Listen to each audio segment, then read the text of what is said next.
తిరుమల కల్తీ లడ్డు వ్యవహారంపై హిందూ సంఘాల నాయకులు తురగా శ్రీరామ్ స్పందించారు. లడ్డు కల్తీ వ్యవహారంలో అప్పటి టీటీడీ పాలక మండలి అధ్యక్షుడు ఈవో పాలక మండలి సభ్యులను బాధ్యులను చేయాలని తురగా శ్రీరామ్ డిమాండ్ చేశారు. దీనికోసం రాష్ట్ర ప్రభుత్వం సుప్రీంకోర్టులో వాదించాలని కోరారు.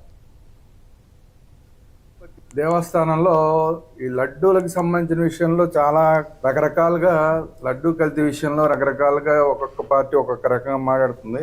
ఇప్పుడు ఏదైతే సిబిఐ ఆధ్వర్యంలో సుప్రీంకోర్టు ఆధ్వర్యంలో సుప్రీంకోర్టు పర్యవేక్షణలో అనుకోండి, అయితే ఇప్పుడు ఏదైతే సిట్ విచారణ చేస్తుందో అందులో ఇది మెన్షన్ చేశారు. ఏది ఎన్డీడీబీ రిపోర్ట్ ప్రకారం వెజిటబుల్ ఫ్యాట్ జంతువుల కొవ్వు అన్నట్టు నిర్ధారించబడింది అనేది దాన్ని కూడా మెన్షన్ చేశారు. దీన్ని మాత్రం వైసీపీ వాళ్ళు దాన్ని చెప్పకుండా జంతువుల కొవ్వు లేదన్నారు అనేది ఎక్కువగా మాట్లాడుతున్నారు.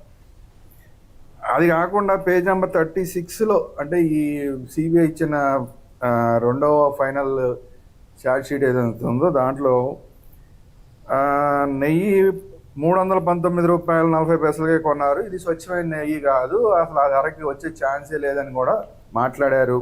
Lactic acid, Easter, palm oil, synthetic రసాయనాలు, మోనోగ్లిజన్ రసాయనాలు, బీటా కిరోటిన్ ఇవన్నీ కూడా దీంట్లో ఉన్నాయి. ఇవన్నీ కలిపి అసలు పాలే లేకుండా, ఆవు పాలే లేకుండా, ఆవు నెయ్యే లేకుండా అసలు నెయ్యే కానీ ఒక పదార్థాన్ని తయారు చేశారు, దాన్ని సప్లై చేశారు. కల్తీ జరిగింది అనేది వాస్తవం అనేది క్లియర్ కట్గా ఈ రిపోర్ట్లో ఉన్నది. అది